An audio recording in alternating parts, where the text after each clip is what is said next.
السلام علیکم ورحمۃ اللہ وبرکاتہ۔ ناظرین کرام، اس ویڈیو کے اندر میں آپ حضرات کو ایک ایسی خوبصورت تسبیح بتلاؤں گا کہ انسان کو خاموشی کے ساتھ ڈیلی پڑھنے کا اہتمام ضرور کرنا چاہیے۔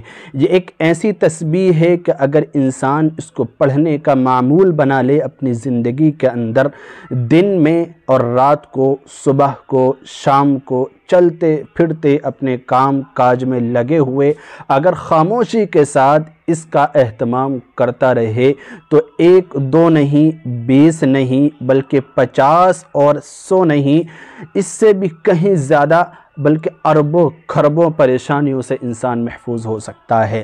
وہ تسبیح کیا ہے اور کس طرح سے پڑھنی ہے میں آپ کو بتانے جا رہا ہوں۔ دیکھیے، ایک ہے استغفار۔ استغفار میں سب سے بہتر ہے استغفر اللہ، استغفر اللہ۔ یہ انسان پڑھتا رہے، جس کی فضیلت قرآن کریم کے اندر اور احادیث مبارکہ میں بے شمار آئی ہے۔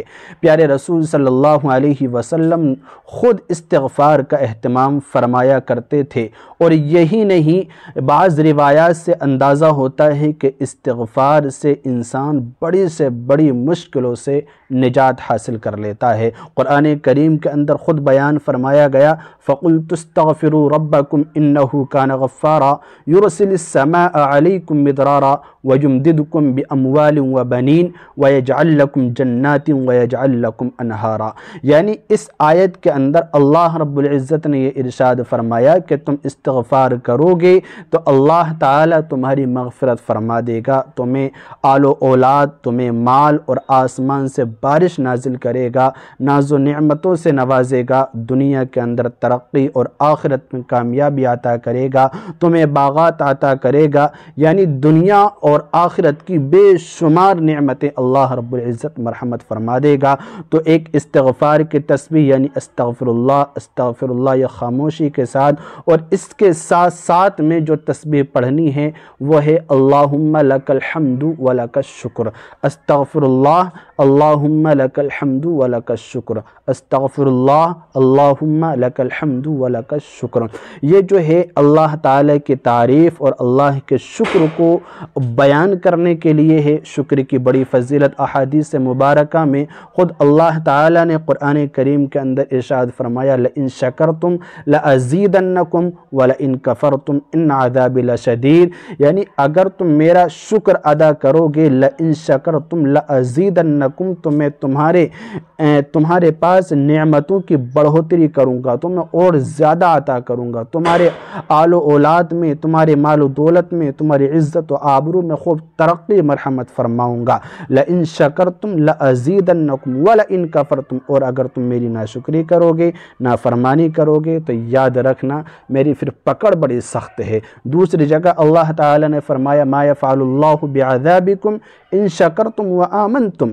اللہ تعالیٰ ان بندوں کو عذاب کیوں دے گا جو اللہ پر ایمان لائے اور شکر کرتے ہیں، ہے نا؟ ما یفعل اللہ بعذابکم ان شکرتم وآمنتم، اگر تم شکر ادا کرتے ہو اور اللہ پر ایمان رکھتے ہو تو اللہ تعالیٰ تمہیں عذاب کیوں دے گا؟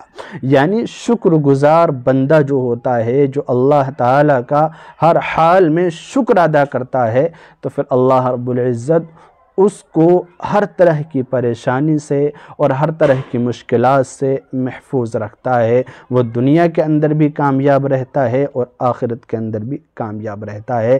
تو ان تمام نعمتوں کو جو دنیا کے اندر انسان کو ضرورت جن کی محسوس ہوتی ہے اور آخرت میں جن چیز کی ضرورت ہے، ان تمام نعمتوں کو حاصل کرنے کے لیے استغفار کی تسبیح، اور یہ ایک جو میں نے دعا بتلائی ہے، یعنی اس طرح استغفر اللہ، استغفر اللہ، استغفر اللہ، اور اسی طرح اللہم لک الحمد ولک الشکر۔ ایک مرتبہ استغفار کہیں، استغفر اللہ، اس کے بعد اللہم لک الحمد ولک الشکر، اللہم لک الحمد ولک الشکر، یہ پڑھیں، یا پہلے ایک استغفار کی تسبیح پڑھیں، اس کے بعد اللہم لک الحمد ولک الشکر یہ تسبیح پڑھیں۔ آپ زندگی کے اندر اس کو معمول بنائیے، خاموشی کے ساتھ پڑھتے رہیے تہجد میں آپ اس کو پڑھنے کا اہتمام کریں گے تو مزید 4 چاند لگ جائیں گے۔